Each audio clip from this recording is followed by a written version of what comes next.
श्री कृष्णाय नमः। श्री गोपी जन वल्लभाय नमः। महाप्रभु श्री वल्लभाचार्य जी की प्रथम बैठक चरित्र। गोकुल की प्रथम बैठक गोविंद घाट, उत्तर प्रदेश। श्री गोकुल में श्री आचार्य जी महाप्रभु की 3 बैठक हैं। उसमें एक बैठक गोविंद घाट के ऊपर छौकर के वृक्ष के नीचे है। आप जब प्रथम परिक्रमा में श्री गोकुल पधारे थे तब छौकर के वृक्ष के नीचे विराजे थे। तब दामोदर दास हरसानी को आज्ञा की कि दमला गोविंद घाट और ठकुरानी घाट दोनों समान बराबर हैं। इनमें कौन सा गोविंद घाट है और कौन सा ठकुरानी घाट है यह मालूम नहीं पड़ता है। तब इतने में ही अकस्मात वहाँ श्री यमुना जी प्रकट हुई, जिन्होंने नक्शे सिख पर्यंत हीरा पन्ना के आवरण पहन रखे हैं।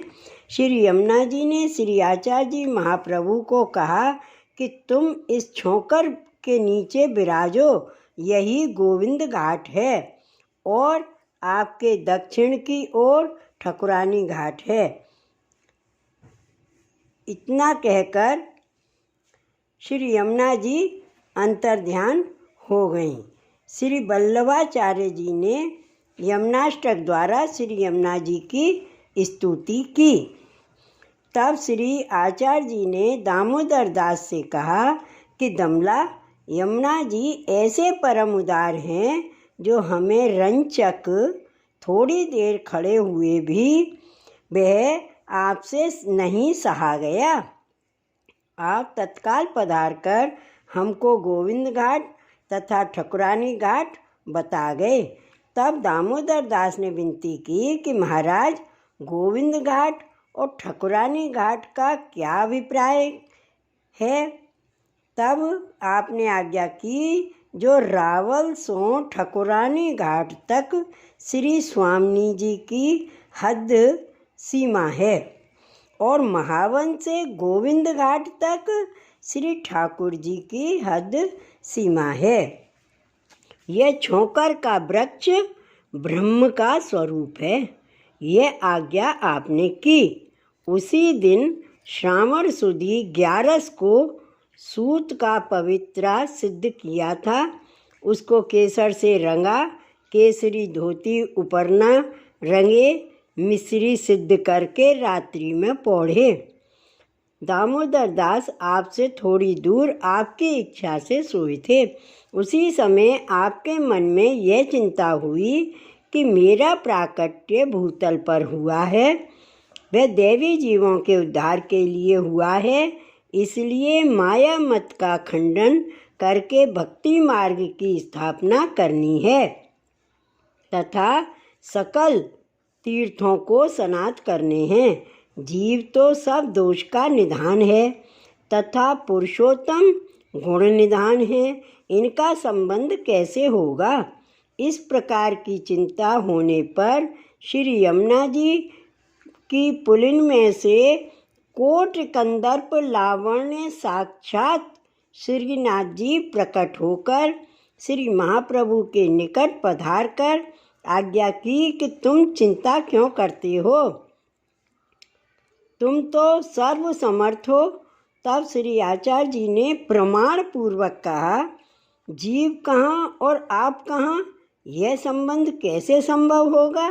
तब श्रीनाथ जी ने आज्ञा की कि आप जिसको नाम दोगे उसके सेवा में सकल सभी दोष निवृत्त होंगे। सर्व दोष निवृत्ति हिर दोषः पंचविधः स्मृतः। और आज्ञा की कि शरणस्थ समुद्धारम कृष्णम विज्ञापयाम्यहम्। तब इतना सुनते ही आचार्य जी ने धोती उपरना धराया तथा पवित्रा पहरा कर मिश्री भोग धरा तथा मधुराष्टक से स्तुति की।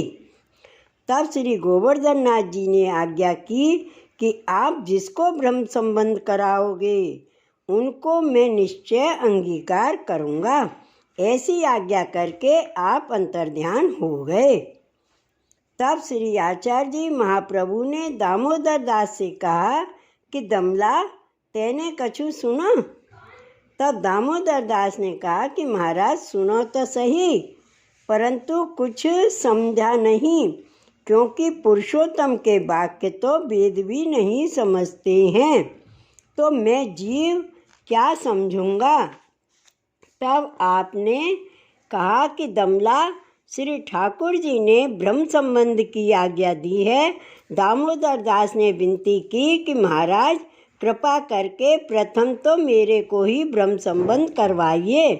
तब द्वादशी के दिन प्रातःकाल ही श्री आचार्य जी ने दामोदर दास को स्नान करवाकर के प्रथम ही छोकर के नीचे ब्रह्म संबंध करवाया और मार्ग का रहस्य सिद्धांत उनके हृदय में स्थापित किया तथा आपने दामोदर दास से कहा कि दमला, यह मार्ग तेरे लिए प्रकट किया है।